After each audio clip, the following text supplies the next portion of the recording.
Welcome back to Topics in American Literature. I'm your instructor, Mr. Smith, and I begin with Walt Whitman.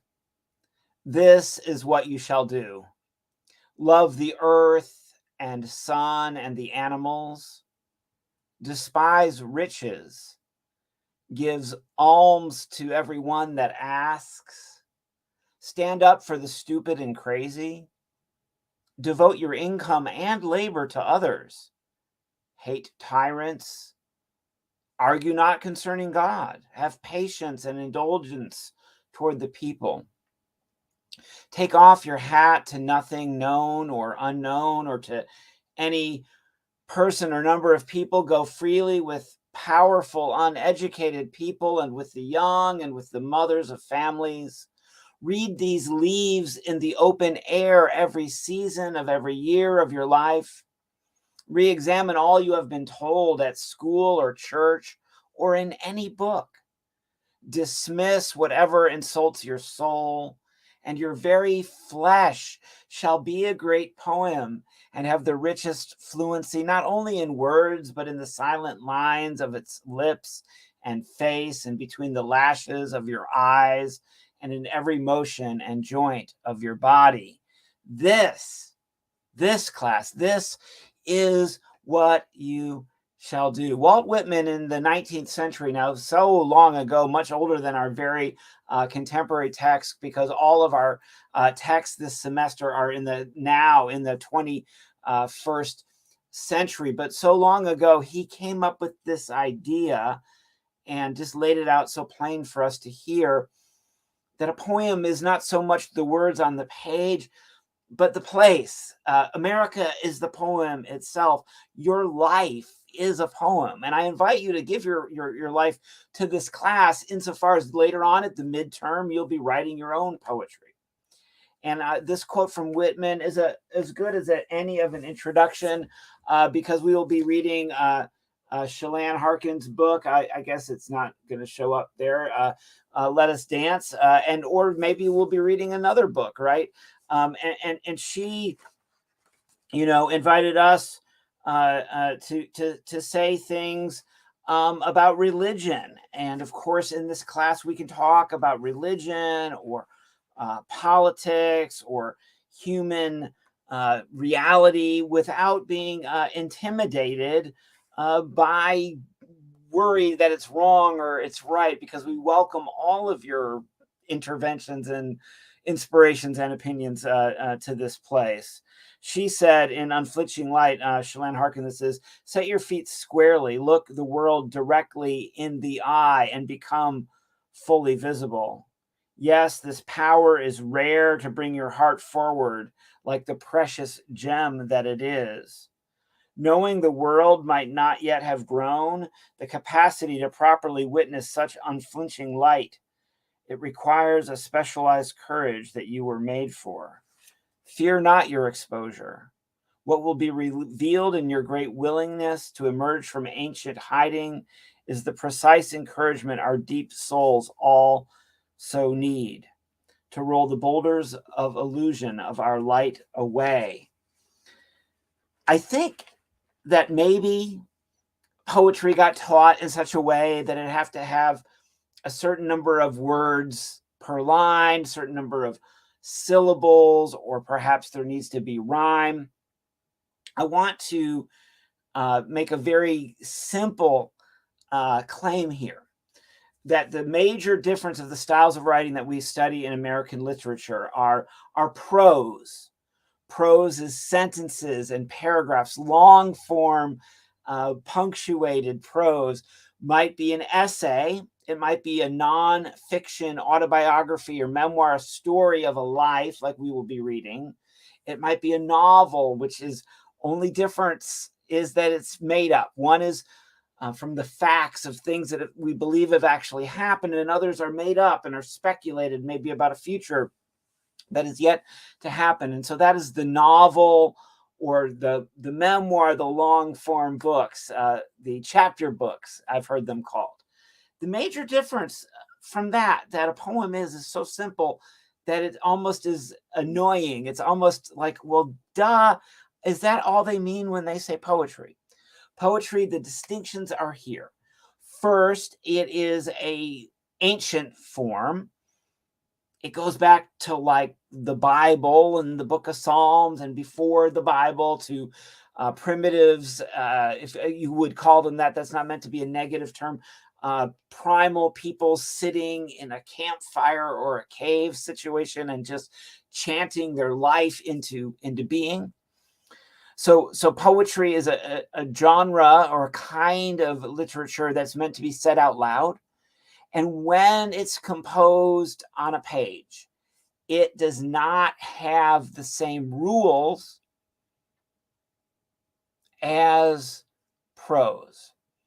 You may have taken an English course required by the university, such as English 1010 or English 1020 composition, where you wrote essays and read essays and wrote your essays in response to other essays.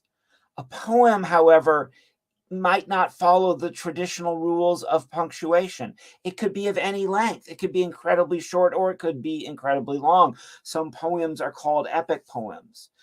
You might have a short line, just a couple of words. You might have a long line. The line and all of it is determined by your breath, by your imagination. And somehow, people who are interested in poetry believe that maybe it comes from another place. It comes from, they call it the muse. Some people in religious life call it the Holy Spirit. Class, I don't be offended if I, talk in that kind of language, but it comes from somewhere else. And I believe that it's not a special gift that's only rarely given to some people to write or to read poetry. I believe that poetry is the blood and the breath and the water and the meat, on our bones, and the trees outside, and the music in your telephone that gets you up and gets you to class in the morning. It is the little things in life that it's that love that you feel for your significant other. It's that food you just ate that's, maybe sitting a little funny in your belly. It could be anything, really. So we'll be reading mystical poetry this unit from the text that I've chosen for you all, or maybe it's, you'll read some other poems, that are out there, and you'll be asked to interpret them in terms of how they connect and how they relate to you. But I would like to ask you to just kind of set aside, these ideas that poems are, have rules, or that poems have, expectations or standards, or poems have to be confusing, or they have to be symbolic, or they have to be flowery, or they have to be vulgar, or any of that. You can go online, you can look into spoken word poetry. You can go to a YouTube channel called Button Poetry. You can see that people are kind of spitting these poems all the time. For me, spoken word, if you look into that genre, is like stand-up comedy, and it might be like that crazy minister who sweats too much and has to constantly wipe his head or her head with a towel as they're dancing on the stage on Sunday morning. It could be a rock and roll kind of thing. It could be hip hop. It could be performance art. It could be all of these things, none of these things, and so some mishmash therein of part of these things.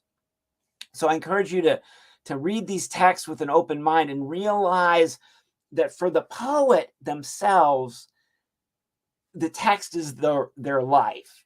And so in a course like a topic in American literature course, we are actually saying that the whole thing is a poem. And it's a thing based on imagination meeting lived experience. Mary Oliver, who's a great poet, said this: poetry is a river. Many voices travel in it.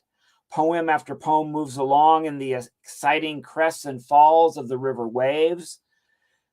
None is timeless. Each arrives in its context. Almost everything in the end passes.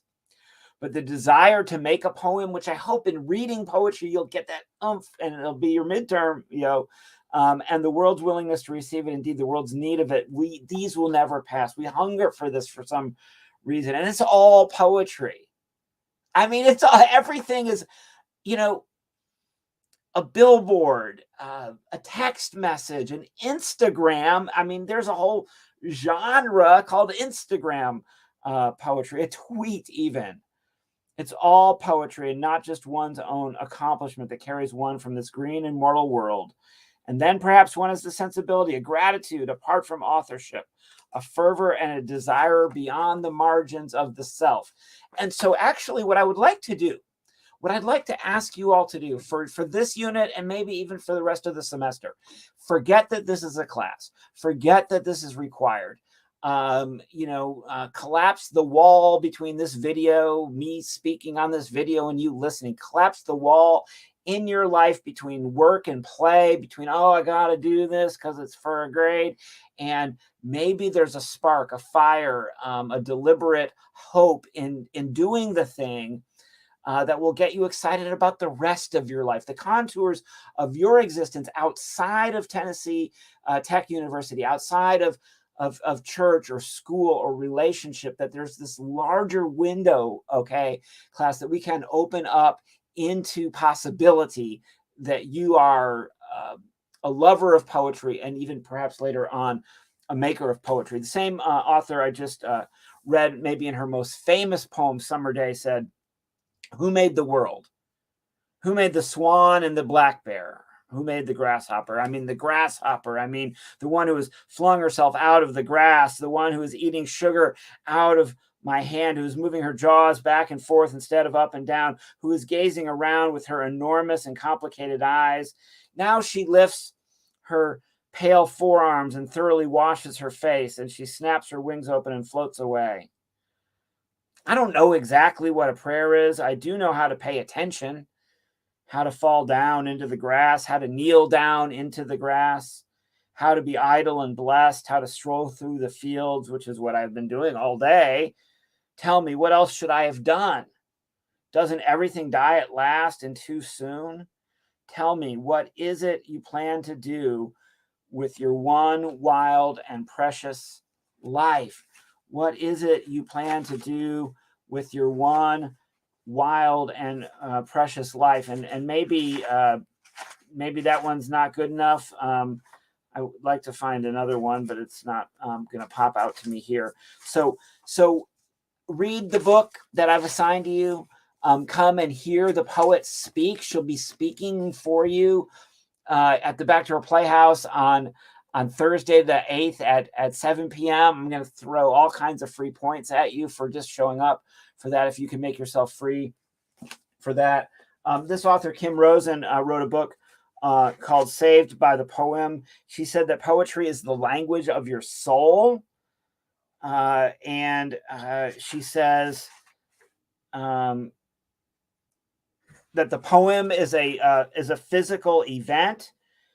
She says that once you know a poem deeply, you have a gift that you can give to others as well as yourself. And she says that to develop a relationship with a poem is like falling in love. And so here is the opportunity for you to forget that this is your job for the 15 weeks of the semester. And it's an invitation to read these texts. Pack this book, this assignment into your bag and carry it around with you. Leave it in the car. Take it to your friend's house. Go sit on the plaza, the quad, or at Cummins Falls, or at Burgess Falls, or walk up to a stranger on the street and read just one passage out of this book. Take it to the coffee shop, to the Exceptional Bean, or to Poets or Vertical Coffee, and read a poem out of this book to somebody that you might meet on the way. Your reader response is just a riff. I had all these ideas that this 15-minute video, which is too long as is, was going to be an outline and a PowerPoint. And instead, I decided I was going to freestyle this video for you all, because I want you all to see this class that way, as a spontaneous alternative to the more structured. Now it's structured, you got work, it's, a syllabus, all that, yada, yada. But what I mean by that is in terms of the content of the course itself. is to be a place where your brain can take a break from your other studies and to, to drink from the spring of life that is poetry. Man, I'm on fire for this. I'm a little bit goofy and enthusiastic about the subject matter. And if just a tiny little, you don't have to be goofy, like me, but just a tiny portion of my enthusiasm for this class rubs off on you, I would appreciate you to communicate that in your emails to me. And also, of course, in the reader response to the collection of poems by Shalane Harkin, Let Us Dance, which is going to be due in a couple of weeks. I hope you took time to watch this. And are actively reading the first textbook as we go. And Mr. Smith, you know how to get a hold of me if you need anything. And I very much appreciate you taking the time to stop by and listen to this very unscripted, but I hope helpful and informative introduction to poetry. It's just words spoken, words written on a page. Main difference between poetry and prose is poetry is in lines that don't have the same kind of rules that paragraphs and essays and books and novels do. Mr. Smith signing off. Thank you very much for listening to this video.